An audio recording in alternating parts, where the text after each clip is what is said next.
discussion. Try to use the discussion board or like meet after class with people, ask them if they're interested in working on a project. We have the pre-proposal due on week 4, so this is already the second week, and so you really need to get behind that, okay? And again, the pre-proposal is not a big deal, but we want to see a few ideas, and it would be great if this is happening smoothly. Otherwise, we're going to have to sign up people again that might not want to work together with each other, and I think it would be best if you try to find groups that are complementing each other. Also, I really don't like to pick people for the discussions, and apparently it also didn't work that well because I selected people that aren't even in the US because Blackboard doesn't tell me that. So really, please sign up for those things. Everybody must present at least once, and so there's no excuse, and it's really not that hard. Trust me. All right, good. Let's have a good discussion, hopefully. And so yeah, you guys have 15, 20 minutes, 25 minutes if you want. I'm Manish and this is Holly. So we'll be introducing the first paper, that's social signal processing. I mean, if you need the slide, I mean, if you can actually get the slides online. So I mean, if you just want to refer that, it's I hope this format helps some way. It's basically yeah. So basically, this is the abstract. Maybe the first para of the paper. It's basically managing and understanding about social signals in order to better communicate between individuals and maybe a group in that. So I mean, yeah. So I have a small video. I don't think there's no good way to miss a train. Or rather, there's no good thing to do in the moments after missing it. There's no need to do anything. But most of us feel compelled to do some acting.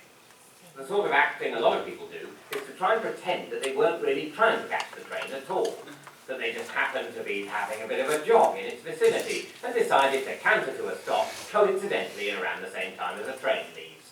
Not to worry, I didn't really need to catch that. I'm really unconcerned and unself-conscious, is the message such people self-consciously try to convey.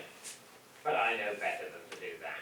What I find myself doing instead, which is just as daft, if not dafter, is sort of over-exaggerating, or at least signalling my frustration at not having caught it. Do you know what I mean? Eye-rolling, cheek-puffing, head-shaking. Oh, the train! Damn, I was hoping to... Now I can't. Oh, me and my luck. It's basically telling that sometimes you do things that are not required maybe. I mean, the guy is talking about missing a train. So you don't want to convey the entire world that you missed the train. You don't want to shake your head.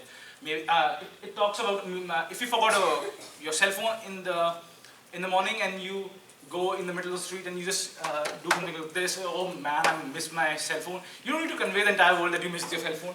Probably nobody cares if you missed your cell phone, but you do these things unknowingly, most probably, hopefully. So this is about social intelligence. It's about perceiving, learning, and adapting. That's termed as social intelligence. I mean, I hope you can. So this is. They're shorter ones, ranging from milliseconds to minutes, to longer ones. Ranging till days, longer ones, what? Signals. Okay. Yeah, signals. I mean, empathy and stuff like that is long ranged, and turn taking is second. I mean, you can give a verbal signal. You can change a tone to indicate that I think it's you can yield to the next speaker maybe. And oh, sorry, I missed. Yeah. So unfortunately, computers aren't that great. I mean, humans are better in understanding, but yeah, things are improving. And first of all, I mean, all computers don't need social intelligence. If you are booking a flight and the computer is smart enough to get the words. It doesn't need the emotions maybe, and on the phone you can't actually convey any non-verbals that easily. I mean, gestures and postures, obviously. So you don't. I mean, all computers don't need that. So if you want to slow down a little bit, like, does the group have like ideas? So when do you think does the computer need some social intelligence, like, or yeah? So is there any like? Do you guys have ideas, like, so if I write in Keynote some slides, does it need social intelligence? When does it, like? I mean, social intelligence, as per me, would be required if my non-verbals sometimes convey a different meaning. So, for example, if I can talk to you normally, I can talk to you sarcastically. The words would be exactly the same, but my tone can actually convey the opposite meaning. Perhaps, maybe, or even suppose your boss is cracking a joke. It's not too funny as per you, but you have to like bear with it and you like give a fake smile. So that fake smile can implement. Or that's a sarcastic smile maybe, and there can be a genuine smile that you don't know a person, but he's cracking a really funny joke and you just laugh at the best of your quality maybe. So I mean, sometimes emotions and gestures, postures, like the physical intimacy, also the space and the environment, the paper calls it, can play a pretty important role in that. So I mean. So well, what are like some applications where you can think like social intelligence or like understanding social signals is essential for a machine? I think even on, I'm sorry. So even on phone, when the customer clients, I mean like customer agents, when they're talking to clients, even though you're not able to see the gestures, I think it's important to like get to know the tone and the way they're talking, so to actually understand if they're angry or if they're like, satisfied or convinced, Right. So in automatic call centers, for example, you would not have a person that talks to you right away. So in classification problems, we can weed out such situations which may not actually contribute anything to the meaning of the problem or the data set. So we can simply weed out like a fake smile or something which really don't mean anything to the context of conversation. Yeah. Could anybody imagine, like, for example, like a tutoring system, like where you learn? I have that application. I mean. Okay. Yeah. Good. I mean, I can like jump forward. Yeah. Like this is one of the applications that I was. In this project, we explore concepts for augmenting social interaction. The aim is to increase the speaker's awareness of his own nonverbal behavior. To this end, we use various sensors to analyze the speaker's behavior in real time, and then a head-mounted display provides visual feedback in the user's field of view on speech rate, energy, and openness. This encourages the speaker to adjust his behavior, thus increasing the impact of the talk. It's a possible application. Cool. In fact, I think we have another one.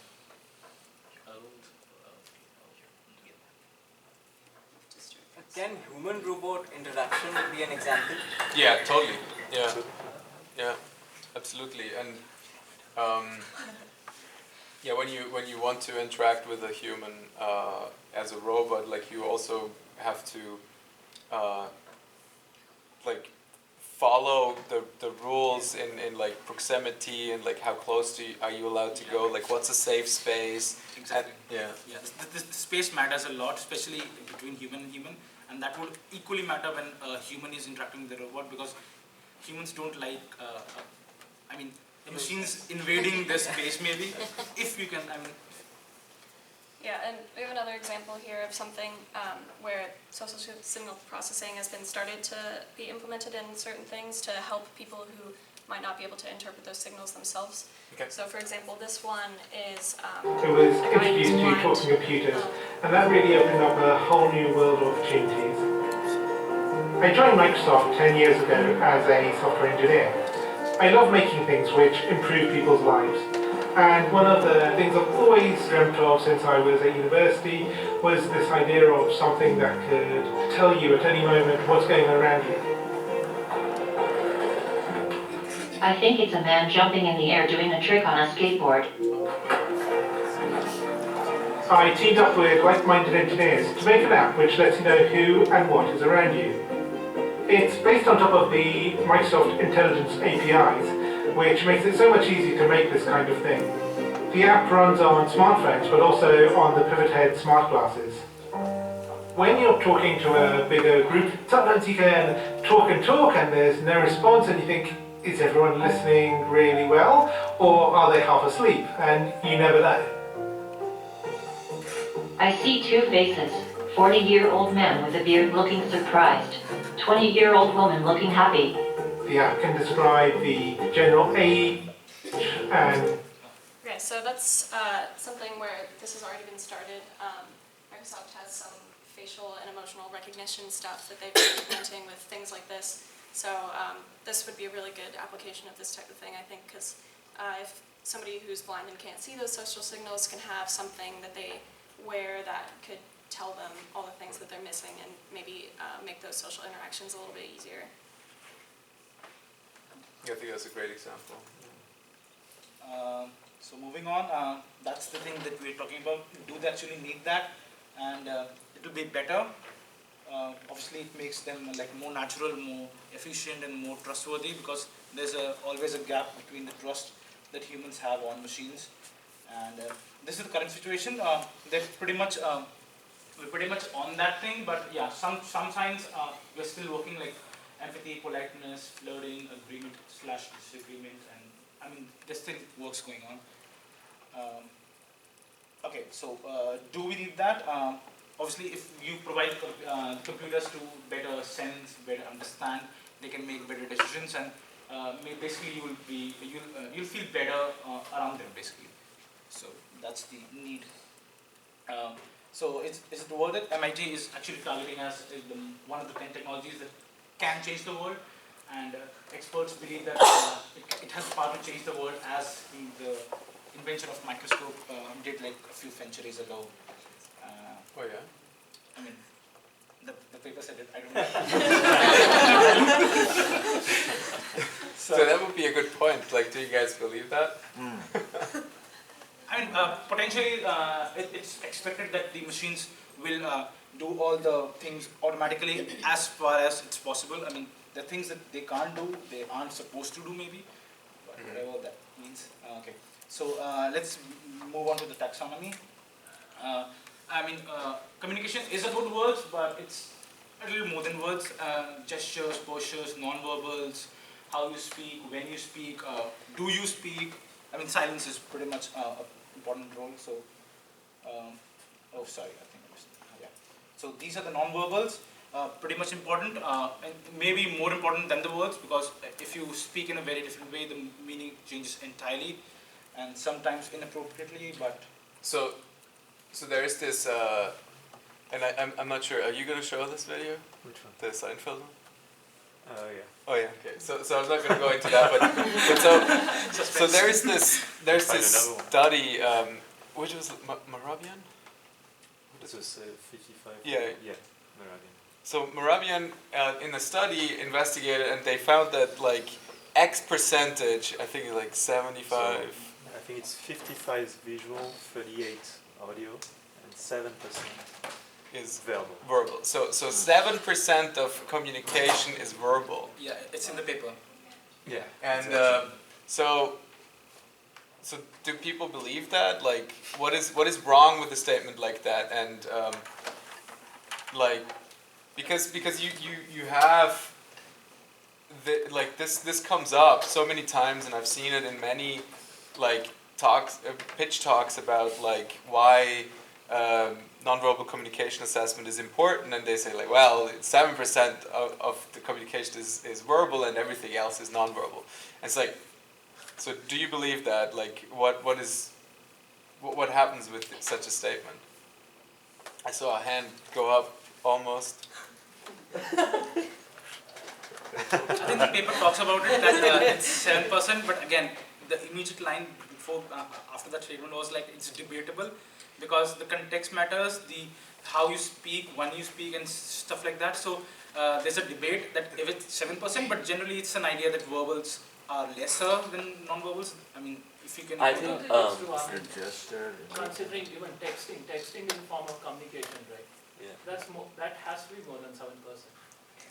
Exactly. So and I think 7% is just a number. Like we can't be sure about it, but that just indicates that even non-verbal plays a very important part in communication. Maybe we should not go by that 7% as a number, but it just shows that there's a high percentage of non-verbal communication which plays a very important part. Exactly, and it's all about like the context. Exactly, like texting is mostly verbal with like X% of smileys in there, right? There's also how much do you wait for the next text? Like, exactly. Oh, he hasn't answered in 15 minutes. What's happening? Yeah, right. It's like, it's not she's never going to respond. Yeah, I'm hesitant to believe the 7% as well, just because I think if that were true, then it would be much easier to talk to people who don't speak your language. And you still can communicate, I think, with gestures and things like that, but it's not like you can have a full conversation really with somebody who knows nothing about your language. I mean, the paper talks about one football game that the things are, but the language they were speaking was entirely alien. The game plan was alien, but you can guess like is the game tensed or it's relaxed. Is the game going on like too aggressively? Because you can judge everything based on how people. And so there's another kind of like discussion on this, right? Like so with new technology, like we had telephones for a number of years now, and so now we're starting to have Skype and FaceTime, and it becomes like this staple of communication. And so you would argue that telephone conversation or like a face-to-face conversation has everything, right? Telephone conversation doesn't have the visual domain. A FaceTime conversation brings in like a part of the visual domain again, but so what do you think? Like, does it improve communication? Are you able to communicate via phone sufficiently well? I mean, so like, what do you guys think? So what I believe, when you're texting and if you know the person already, when you receive a message, you read it the way in your mind, you actually read it the way they say it. So if it's a stranger that you're texting to, it sometimes definitely is a confusion. There is a confusion. Are they trying to be really straightforward with it, or are they trying to be sarcastic? It's a confusion. So I think video conversations are more efficient. You know, the message is communicated correctly, more clearly. Yeah. And so, who calls their parents on FaceTime, and who calls their parents on a phone? FaceTime. Phone. FaceTime. So FaceTime. Who raised the hand? And then phone. Everyone. Why are we doing more phone?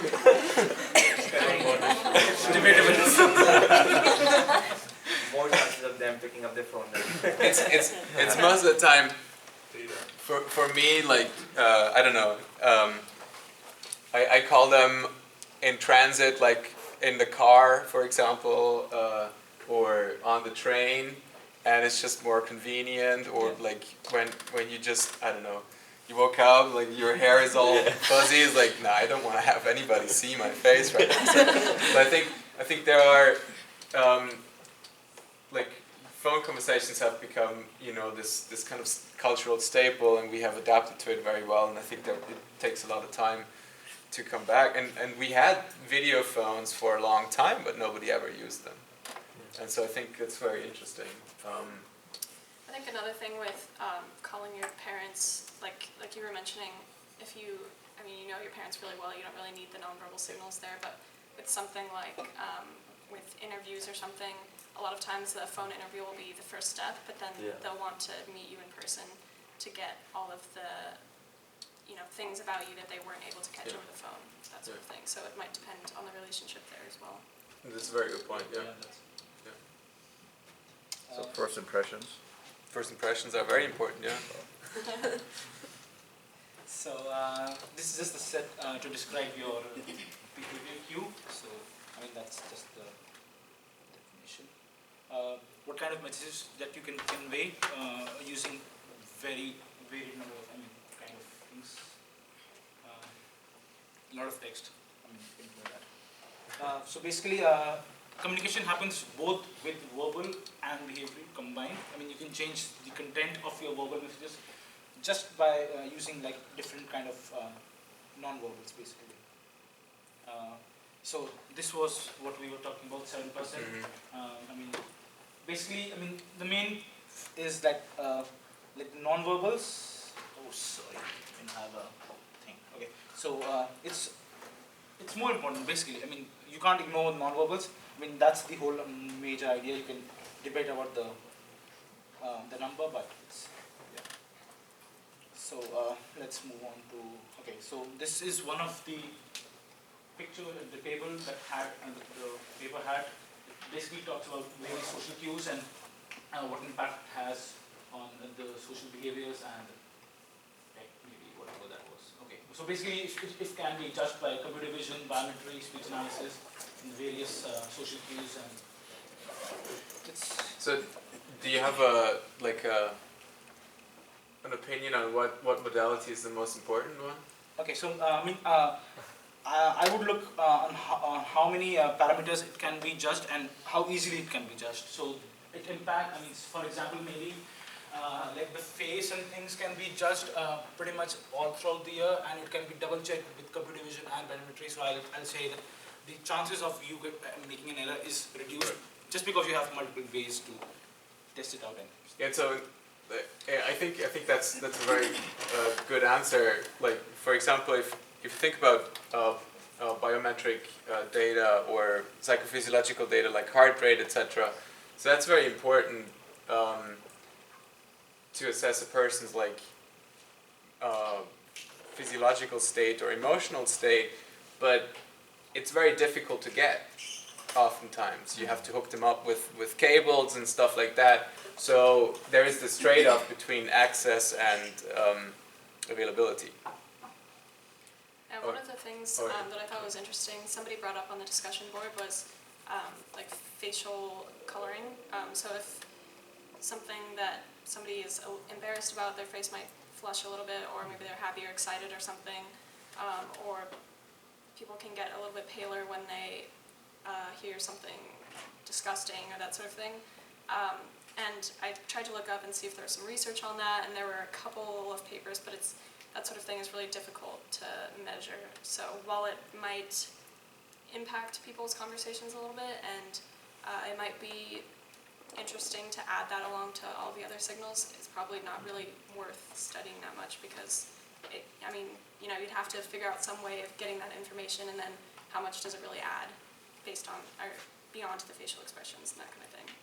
I think the major challenge is the amount of info that you get from every kind of non-verbal and verbal, how you weigh them one against the other, but because some things might contradict the other things, and it's basically a personal thing, that how relevant that one non-verbal is against the other non-verbal.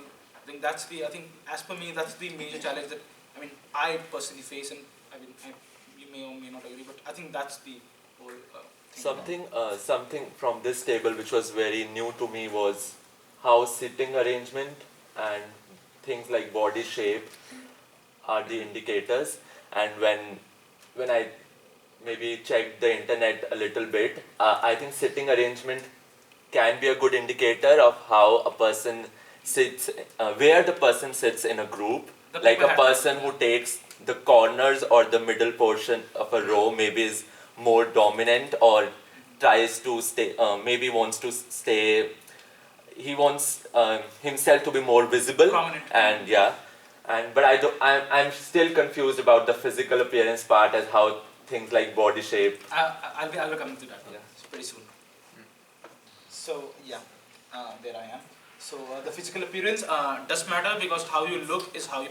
People have a first impression, and then they can make judgments, because you shouldn't make judgments, but sometimes you do. That's the sometimes you do. So this is one of the things. Like attractiveness produces an halo, and people basically judge you having a high status and like good personality, even when there's no reason for that. things happen. So even height. Height also has a positive hold on things. I mean, people will perceive you to be a whatever, but no basis for that. The somatotypes, these are like, don't ask me to pronounce them, but whatever they so basically, if you're round, fat, and soft, no offense to anybody, but you can be perceived to be more talkative, sympathetic, independent, and you can read the rest. Oh, really?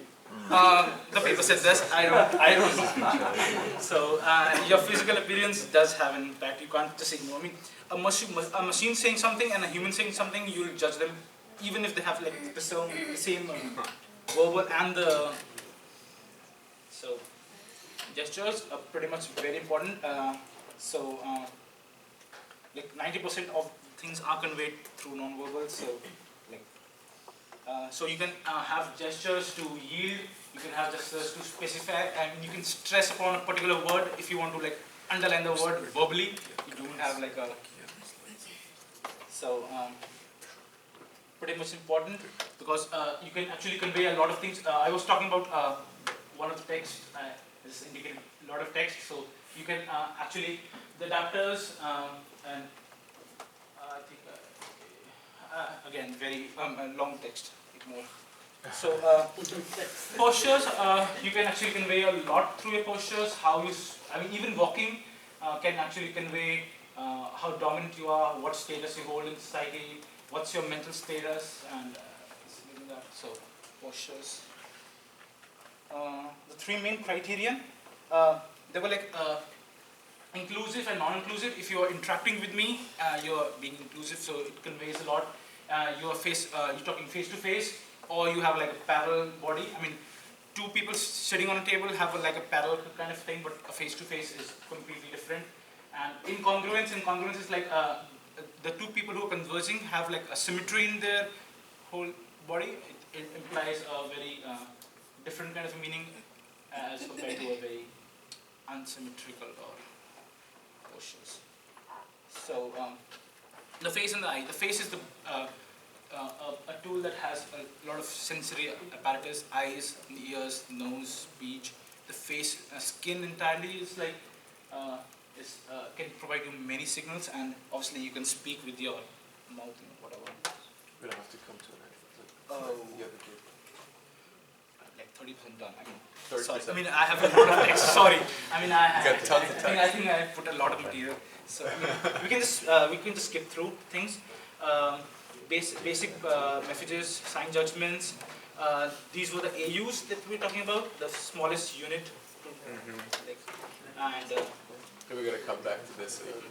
okay, so this is just the this is the vocal behavior. You can have like different kind of maybe voice quality and stuff like that, and the accent changes, this change in rhythm, and this is the fillers, if you can say. Again, the more things. I mean, if you don't know what to say, you can add a filler. If you even back channeling happens through the same thing. That is, and non-linguistic, laughing and crying are like the most dominant ones, perhaps, and silence.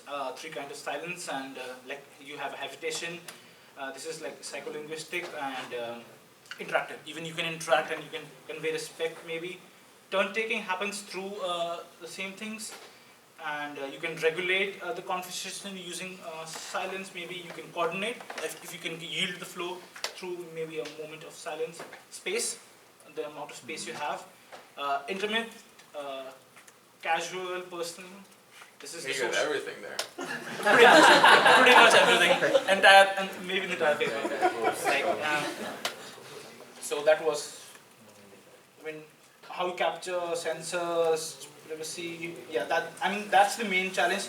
How if you the privacy and passiveness. You don't want them to affect the speaker in general.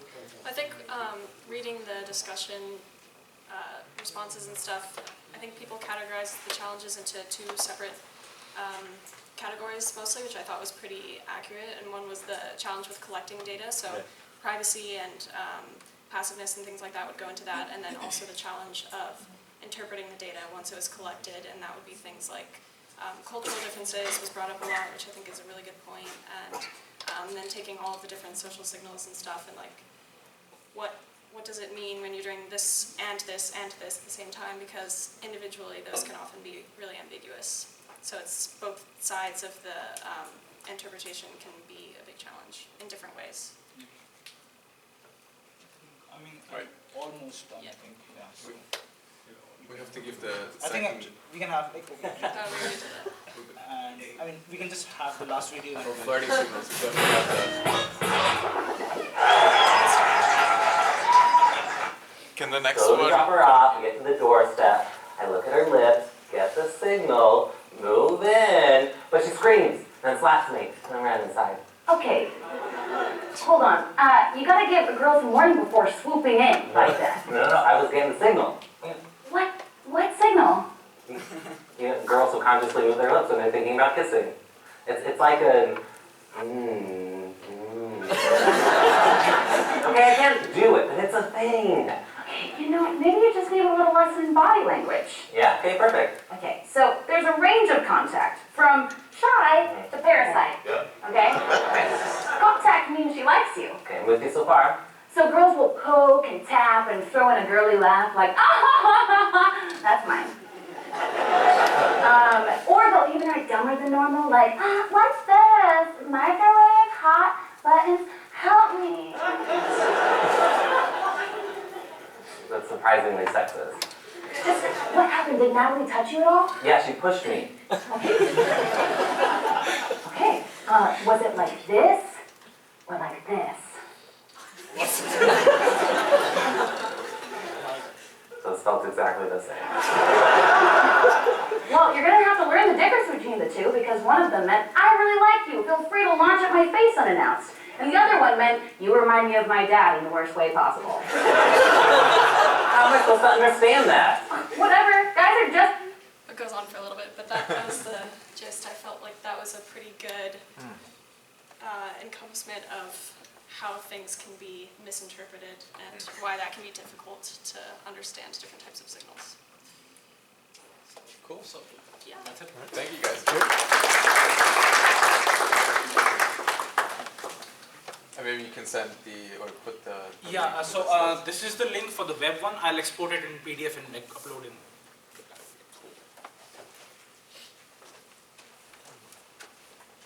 All right. Hey guys,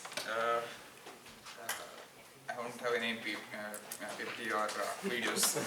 That's fantastic. So, now that we have set the context in the first discussion, that what social signals and processing about, and what we have gone through all the different advances and other things. Let's start with the other two papers that for the discussions. That is one, the author is Cross, who discusses mainly about science and signals, and another paper by our own USCICT researcher Morency on how different probabilistic models are used to understand the back channel, or using back channel for interpersonal communication. So let's start with the basic one. That's the Cross paper. So he basically speaks about, okay, what communication is. Let's start with what the most highlighting feature for me from the paper was. He starts with the most basic thing. What is communication? You have signs, you have symbols, there's a source, there's one person in the source, and there's another person in the destination. So you need to communicate from A to B. Plain, simple, right? Now, how does this communication happen? Is it just in humans, or where do we observe all these things? One of the highlighting examples that I felt really good was he explains the vervet monkeys, where he tells they give in the forests of Africa, they give signals to tell, okay, which predator they are looking now. They are most probably will attack on these other levels. Is it snake? Is it eagle? Or it's something? Or is it a this one cheetah? But the interesting part is, other than these three signals, they cannot communicate anything else, right? So what really adds to the different evolution of our communications? Say, as a human, what other things are added in these things. So to explain these things, then he goes into three different ways. That is like technically called as semantics, generativity, and displacement. So semantics means we have group. Yeah. What? Semantics is the whole abstract idea of what I am communicating, and if you can interpret what I am feeling, I think that would be semantic. If I'm talking about some jargon that you don't have any idea, but I can communicate and you can form the entire picture in your mind, I think that would be, as per me, yeah. So now let's come to generativity. What do you feel about generativity? Now we know about sensitivity, then this one is semantics. Now let's come to what generativity means. Yes, Grace. So generativity, isn't that where you can keep coming up with new, sentences and ways to describe things and stuff, and it's basically an infinite kind of set of things that you can say. The finite things of words. Yeah, basically generate infinite number of things from just a limited amount of like symbols or signs. Maybe you can generate an infinite amount of. So now we got the context of semanticity and generativity, right? Now let's come to displacement. What do you think about displacement with respect to these two contexts now? I don't know if it's necessarily in respect to these two contexts, but what language can do is it can displace you temporarily, so it can talk about past or present or something that is not in current location, which is a problem in other types of communication. Perfect. So going with, having this overview, then he comes with the 4 different paradigms of the communications. So basically, it's a stepwise evolution basically.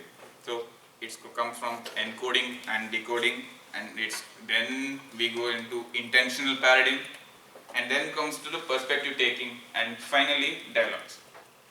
So we know what encoding and decoding means. Let's speak with, again, he comes with the most basic terms. What encoding and decoding and how that message is transmitted.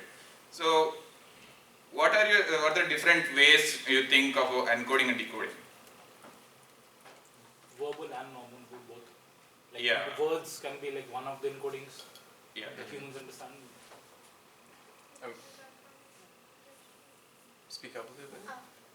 One, like he said, verbal and non-verbal. So first thing what we are talking, and the second thing what is the context behind the talking, and what all symbols and like additional add-on factors we are using to transfer that information from the source to the destination. Yeah, even from the destination, like backtracking. Yeah, even that works like various things. Just amazing perspective, but let's think in even more basic terms. So encoding and decoding in the bare bones as signs. So we have more Morse code, right? So basically H means in the paper we explain where say you have this means H in Morse code. This is actually an encoding of one information, and okay, the guy in the other destination B can understand, okay, this is H, right? So even if you really understand the verbs example, the verbs are actually encoding one information and decoding other verbs are decoding that information, isn't it? So this is the most basic thing. And yeah, we have evolved languages like English, which has 26 letters, and we form different combinations of this semantic. We orient this all semantically, generate a lot of things, and yeah, we encode a lot of information. Now, going one step further, that is, say, intentionalism. So, when you convey a message, do you think is this the right? Is you can understand, right? For example, say you are enjoying the class. From my perspective, okay, I'll tell, okay, you are enjoying the class. Okay, that's really happy feeling. But when you say you're enjoying the class, so this is a kind of where the intentional view of the perspective. One of the example which is quoted in the paper is it's about the Ronald Reagan sitting along with one of his colleagues, and they are asking, "Do you really know this person? And you know that person, right?"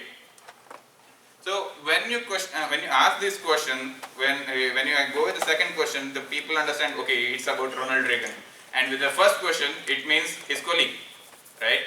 So this adds another layer of communication thing that's called intentional thing.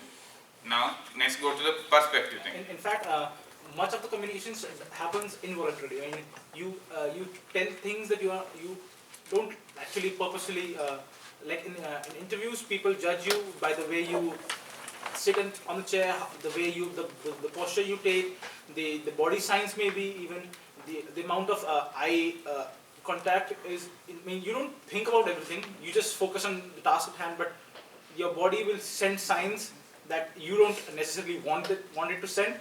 But I mean, that can be like involuntary. I mean, intentional versus unintentional. Most of the communication actually is unintentional. Maybe the body is like more capable than you think it is, basically. Interestingly enough, I think Ekman says that most of facial expressions are involuntary, and they are very, very short in duration.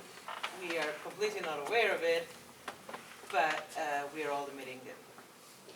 Yeah, it's kind of like they're falling out. Yeah, exactly. You can't control everything. The body does it like 90% of things without even the brain involved, maybe. Well, brain is definitely involved.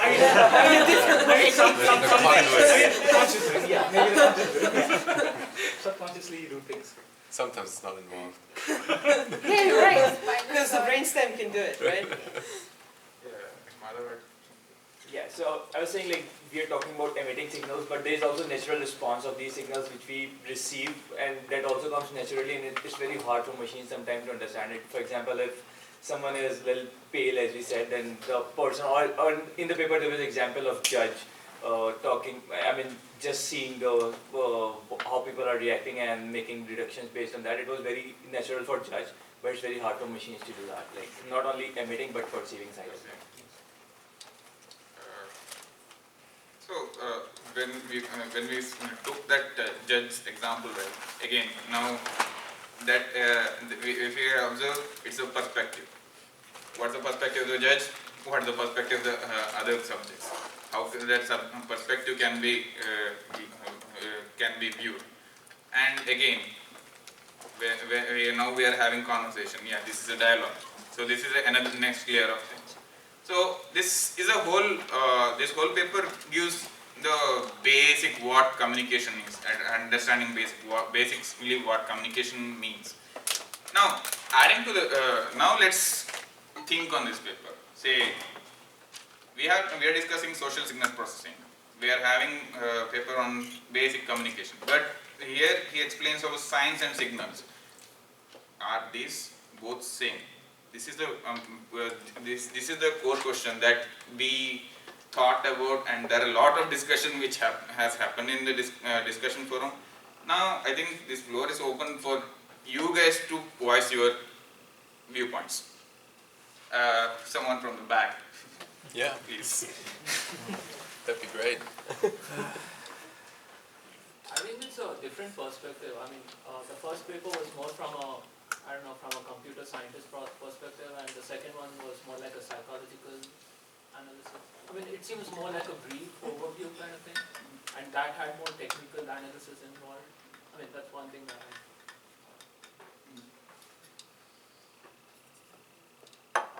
But there's also many scales in which you can analyze something. So you go into micro scale when you look at just people individually, and things evolve when you start looking at a social scale.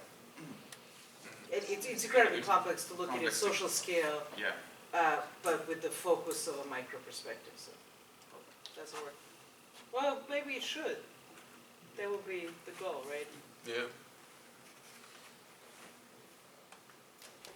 Any other perspective? There are a lot many perspectives there. If you remember anyone specific, you can point them out. So the one which I liked was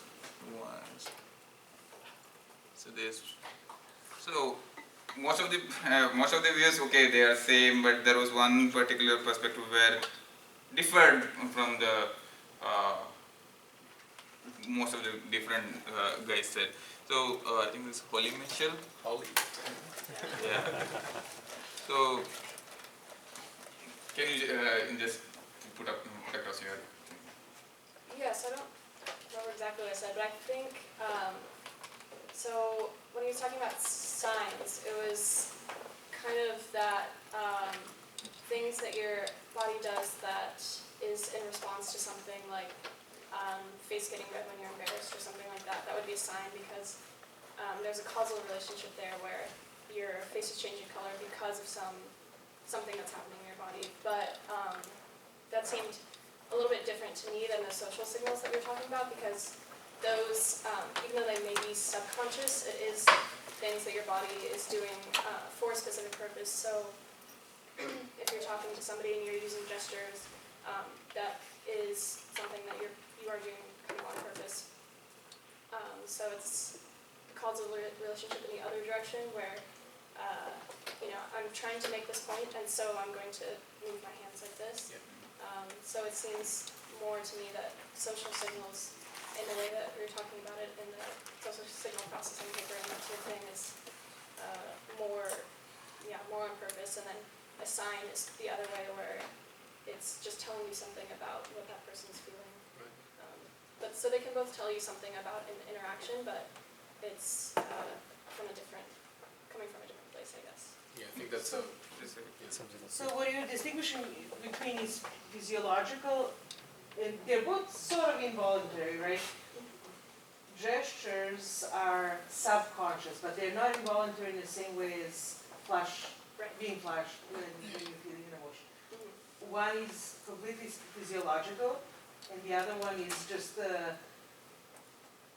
move to a level of perception that is not necessarily immediately controllable. But there's a huge difference, right? Yeah, I think it's a great insight into this. And also, like voice quality, for example, can be voluntary.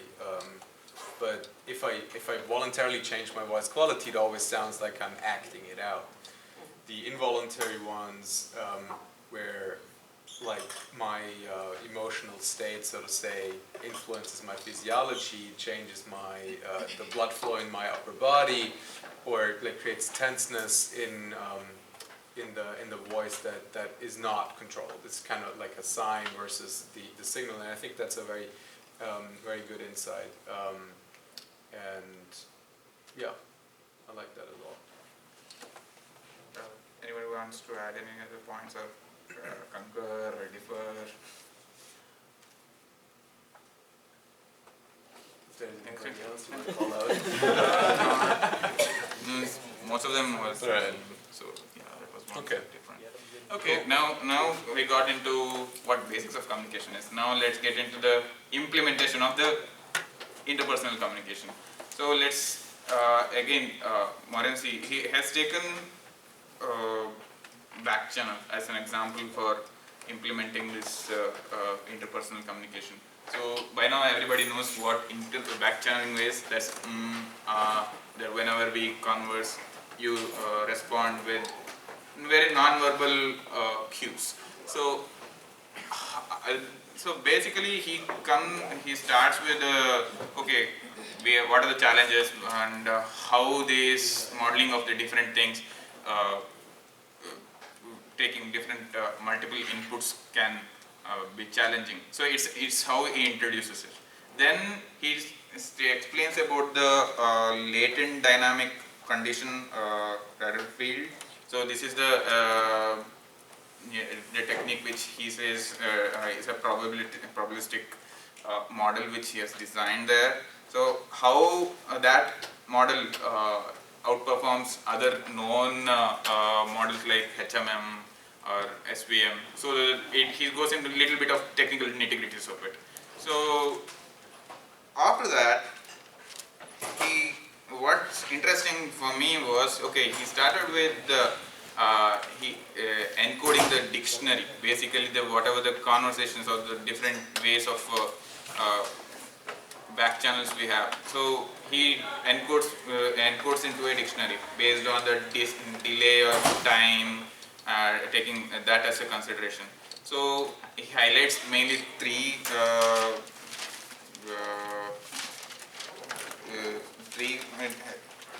encodings. So basically binary and step function and ramp function. So these are the different encodings there, and yeah, he goes into the different prediction model of interpersonal dynamics. So basically he explains a sequential probabilistic model, and then comes the interesting part, how context is added to that. So do you think adding context, and in the paper he explains adding context to the interpersonal or these behavioral cues improves the performance. Do you guys really think that in itself can be used as a ground truth for the modeling anything in these kind of systems, coming up with a solution for that? It's always important because based on the context of what the communication is about, the inferences which we are actually getting from the non-verbal aspects of the communication, that gets clear. So context is always important in every communication because that is our basis for like perceiving what the other person is actually trying to say. So yes, I really context is very important. Furthermore, sometimes non-verbals collide with each other, conflict with each other, and the context will help you decide what kind of non-verbal is actually relevant, and sometimes it can make a lot of difference. So what is the difference between context and mental model? That's always interesting, right? Because that will be something to look at. There's objective context. There's a mental model that is also skewing or manipulating conversation or understanding. Basically, what I think, if I'm not wrong, it's basically what's your perception of things versus the original, the ground. Which is something that's measurable, right? Okay. Unfortunately, I think we have to get to an end. Yeah, that's but see the. I like this, and so next time we're gonna like we remember who spoke today, and you guys are not gonna be asked next time. But like, I really like to involve the entire class to bring up answers, and I think a good way would be to like note down some response on the discussion board that people gave, and maybe call them out on a slide and say like, hey, what do you mean with that? So that's actually not the worst plan. Thanks. The only trend that we'll be seeing is people start responding on the discussion board as well.